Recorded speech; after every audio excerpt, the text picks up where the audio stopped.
Hello दोस्तों, स्वागत है आपका आपके अपने YouTube channel create wealth with Atul में। मैं हूं आपका दोस्त अतुल गोयल।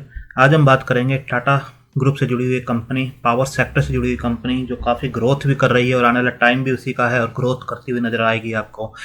तो काफ़ी वेल्थ क्रिएट करके दिया उसने पिछले कुछ टाइम में भी और अपने 52 वीक हाई के आसपास ही काम कर रहा है। तो क्या इसके अंदर अभी भी कुछ टीम बाकी है, क्या अभी भी ऊपर और यहाँ से जा सकता है, कितना डाउनसाइड रिस्क अगर इसके ऊपर अभी हम इन्वेस्ट करते हैं, किस टाइप के इन्वेस्टर को और ट्रेडर को इसके अंदर इन्वेस्ट करना चाहिए, फंडामेंटल्स कैसे हैं और आने वाले टाइम में कैसे फंडामेंटल इसके हो सकते हैं और न्यूज किस टाइप की हैं, इसके ऊपर कंपनी के मैनेजमेंट का फोकस कैसा है, उन सब चीज़ों को देखते हुए हमें किसी भी कंपनी के अंदर इन्वेस्ट करना चाहिए। तो सेक्टर अच्छा है, पावर सेक्टर है, रिन्यूएबल सेक्टर है और जैसे टाटा पावर ने पहले भी कहा है कि 2025 तक इसका जितना भी पावर पोर्टफोलियो है उसका 60% जो है रिन्यूएबल पावर से आने वाला है, यानी कोल बेस्ड जो है वो काफ़ी कम होता हुआ आपको यहाँ से नजर आएगा।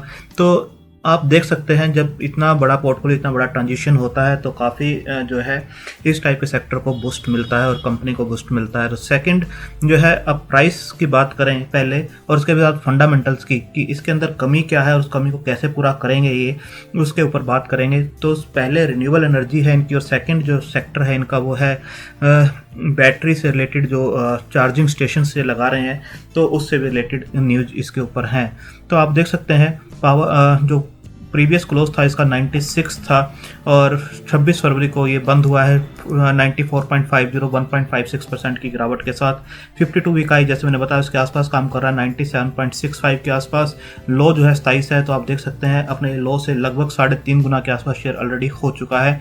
अगर 5 दिन का देखें तो एक रेंज के अंदर जरूर है, बट एक अपसाइड, क्योंकि निफ्टी में कुछ करेक्शन हो रही है इस वजह से ऊपर नहीं जा रहा है। बट अगर निफ्टी सपोर्ट करेगा तो ये बिल्कुल आपको काफ़ी ऊपर जाते हुए यहाँ से दिखाई देगा, क्योंकि एक रेजिस्टेंस जोन ये क्रॉस कर चुका है जो कि हमने पहले भी बताया था 91.65 के आसपास का था।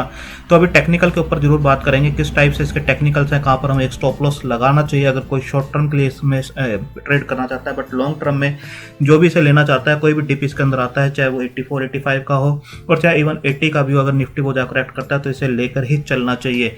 तो इसके बाद हम देखते हैं जो कंपनी का मार्केट कैप है, जैसे हमने पहले भी बताया आपको 30,404 के आसपास का है और वीडियोज हमने काफ़ी पहले भी बनाई है जब इसका प्राइस 30 के आसपास था, फिर 45, 60 और 80 के आसपास भी काफ़ी वीडियोज हमारी बनी है और इसमें हमेशा ही मोटिवेट किया है कि इसके अंदर पैसा लगाना चाहिए, इन्वेस्ट करना चाहिए। काफ़ी अच्छी कंपनी है और फ्यूचर अच्छा है इस कंपनी का। तो मेजर जो इसमें कंसर्न है वो 44,000 करोड़ की जो डेट है उसका कंसर्न काफ़ी ज़्यादा है इसके ऊपर। और आप देख सकते हैं डेट टू इक्विटी रेशियो भी 2.03 के आसपास इसकी निकल कर आती है।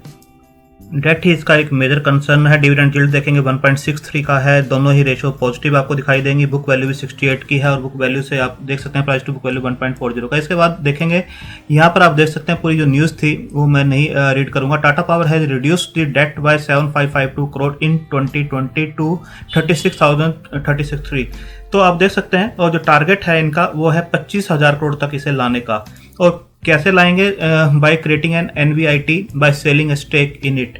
तो रिन्यूएबल पावर का जो एनवीआईटी है, इससे पहले पावर ग्रिड का भी आया था, आपने सुना होगा। अब ये भी लाने जा रहे हैं और यहाँ से डेट काफ़ी रिड्यूस होती हुई नजर आएगी और डेट जो है 25,000 तक आएगी। अभी 7552 करोड़ ये कम कर चुके हैं और 36,000 के आसपास अभी डेट है। यहाँ पर आपको 44,000 देखने को मिल रही थी, पिछले क्वार्टर में इन्होंने इससे रिड्यूस जरूर किया है। इसके बाद आप देखेंगे कि इनके किसी भी क्वार्टर के अंदर ऑपरेटिंग प्रॉफिट माइनस में नहीं है और ऑपरेटिंग प्रॉफिट मार्जिन भी अच्छे होते हुए नजर आ रहे हैं। तो डेट का जो बर्डन है जहाँ पर 1,000 करोड़ के आसपास ये पे करते हैं, अगर डेट हाफ हो जाती है तो आप देख सकते हैं यहाँ पर जो इंटरेस्ट बर्डन है वो कम होती हुई नजर आएगी और नेट प्रॉफिट्स इनके बढ़ते हुए नजर आएंगे। तो आने वाले टाइम में जब प्रॉफिट्स बढ़ेंगे तो ये एक्सपेंशंस और भी ज़्यादा कर सकते हैं और कंपनी यहाँ से भी आगे बढ़ती हुई नजर आएगी। इसके बाद आप देख सकते हैं कि जो पावर डिमांड है वो टाटा पावर का कहना है, परवीन सिन्हा जो एमडी सीईओ है, कि इस जनवरी में जो डिमांड है वो काफ़ी ज़्यादा रही है पावर की। आप देख सकते हैं, I think the demand has picked up a lot, we never used to see the demand for something like 180 gigawatts in the winter months. Winter में 180 गीगावाट्स के आसपास की डिमांड गई है। This time in the month of January we had something like 184 185 gigawatts, which is very strange। It's demonstrate a huge industrial demand. Come summer, we definitely expect that the overall demand will go up. तो demand बढ़ती हुई इनकी नज़र आ रही है. Secondly, जो अभी Nirmala Sitharaman finance minister जो हैं, उन्होंने अपने बजट में कहा था in whole distribution business is getting delicensed. That means you can have multiple supply companies which can supply electricity in any part of the country and you don't need a license. तो इसके साथ काफ़ी boost इनको मिलता हुआ नजर आएगा. That is a big boost to us. तो आप देख सकते हैं उड़ीसा में इनको लाइसेंसेज मिले हैं और बिग बूस्ट है इनके लिए. इसके बाद इन्होंने चंडीगढ़ और दमन वगैरह में भी अप्लाई किया. आप देख सकते हैं the bidding was happen for the 2 of the union territories. First was the Daman and Diu and the second was Chandigarh.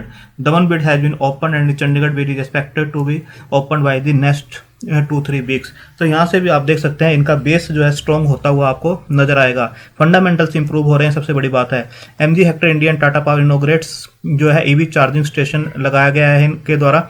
ये अभी रिसेंट की न्यूज़ है और आप देख सकते हैं इन्होंने 300 प्लस जो है ये लगा चुके हैं चार्जिंग स्टेशंस. और इनका कहना है Tata power also had a tie up with Jaguar Land Rover and Tata power for setting up charging stations. They shall jointly set up for the Tata motors and their customers home charging requirement. Tata power is now focused on key traffic highway locations for developing charging stations and plant. तो आने वाला time जो ऐसे electrical vehicles का है तो उसके लिए इंफ्रा जो तैयार कर रहे हैं उसके अंदर टाटा सबसे आगे चल रहा है. काफ़ी चार्जिंग स्टेशन से लगा चुके हैं, बाकी किसी भी कंपनी से आप इतना नहीं सुनने में दिखेगा. और यहाँ से जो डिमांड है इनकी काफ़ी बढ़ती हुई नजर आ रही है, चाहे वो पावर की डिमांड बढ़ रही हो, चार्जिंग स्टेशन की डिमांड बढ़ रही हो, और चाहे आप आगे देखेंगे कि डेट को रिड्यूस कैसे करेंगे उसकी भी हम बात करते हैं. इसके बाद आप देख सकते हैं Tata power raises 900 crore via debentures. तो 900 करोड़ रुपए डिवेंचर्स के थ्रू लिया गया है जो एनसीडी इन्होंने इशूज की हैं. इसके बाद आप देखेंगे कि जो टाटा पावर का सीक्स से भी approval for creation of NBIT, जैसे बताया गया था, यहाँ पर भी मैंने आपको दिखाया कि जो है आने वाले टाइम में जो है NBIT by creating NBIT and selling stake in it, तो 25,000 करोड़ तक जो है डेट रिड्यूस होती हुई आपको दिखाई देगी. तो सेबी की अप्रूवल इसके अंदर पेंडिंग है. और NBIT जो एंकर इन्वेस्टर्स हैं वो उनका ड्यू डिलिजेंस बिल्कुल प्रोसेस में है, क्योंकि एक लंबा प्रोसेस होता है. ये ऑलरेडी स्टार्ट हो चुका है और आने वाले टाइम में हो सकता है आपको मार्च एंड तक या अप्रैल एंड तक ये बिल्कुल न्यूज आती हुई दिखाई दे. और डेट रिड्यूस होना किसी भी कंपनी के लिए काफ़ी मेजर चीज़ होती है, क्योंकि एक डेट बर्डन की वजह से ही जो कंपनी के प्रॉफिट्स होते हैं वो सारे के सारे इंटरेस्ट में चले जाते हैं. इसके बाद आप देखेंगे कि जो टाटा पावर का पहले भी मैंने आपको बताया था 19 फरवरी को जो टारगेट दिए गए थे 97 के दिए गए थे, जो कि शॉर्ट टर्म के टारगेट थे काफ़ी, और लग ही रहा था कि 97 तो ये इजीली अचीव कर लेगा. और कोटक सिक्योरिटी ने ये टारगेट दिए थे. इसका मोतीलाल ओसवाल के जो टारगेट्स हैं 105 के हैं, जो कि 5 फरवरी को दिए गए थे. और 100 अगर ये क्रॉस करता है तो 100 तक नहीं रुकेगा, ये 132 के आसपास इजीली पहुंचता हुआ नजर आएगा. अगर टेक्निकल हम देखें तो आप देखेंगे 13 जो मूविंग एवरेज हैं वो 13 वाई की तरफ इंडिकेट कर रही हैं, 1 न्यूट्रल और 1 सेल. इसका ऑसिलेटर्स अगर आप देखें तो 8 न्यूट्रल हैं, 1 वाई और 2 सेल. तो अगर समरी देखेंगे आप तो आप देख सकते हैं कि 26 इंडिकेटर में से जो 14 बाय की तरफ इंडिकेट कर रहे हैं, 9 न्यूट्रल हैं और 3 sell. Moving average strong buy की तरफ इंडिकेट कर रही है कि कोई भी डिप इसके अंदर मिलता है तो इसे बाय करना चाहिए. ऑसिलेटर बाय की तरफ इंडिकेट कर रहे हैं कि बाय करके चलना चाहिए. और ओवरऑल देखेंगे तब भी आपको बाय की तरफ इंडिकेशन मिलेगा कि बाय करके चलना चाहिए, और कोई भी डिप इसके अंदर मिलता है तो एक बाइंग अपॉर्चुनिटी की तरह उसे लेना चाहिए. इसके बाद आप देखेंगे कि ये जीरोधा का मैंने चार्ट लगाया, इसको हम मंथली में पहले कन्वर्ट करते हैं.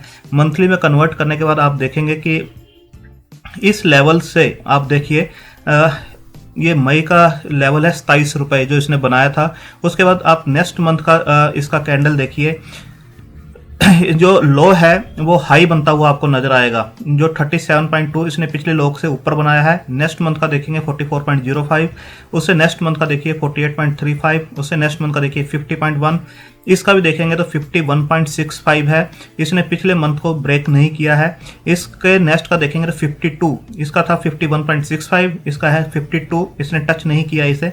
नेक्स्ट का भी देखेंगे तो 65, उससे नेक्स्ट का देखिए 74.45 और इससे बाद का देखेंगे तो 74.5. तो जो मई से है किसी भी कैंडल ने पिछले मंथ का लो ब्रेक नहीं किया है.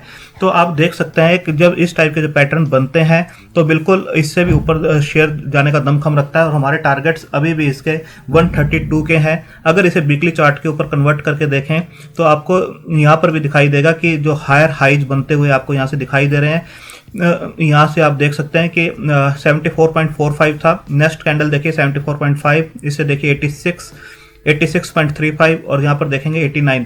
तो कोई शॉर्ट टर्म का ट्रेडर है उसे तो 89 के आसपास का इसके अंदर स्टॉप लगाना चाहिए।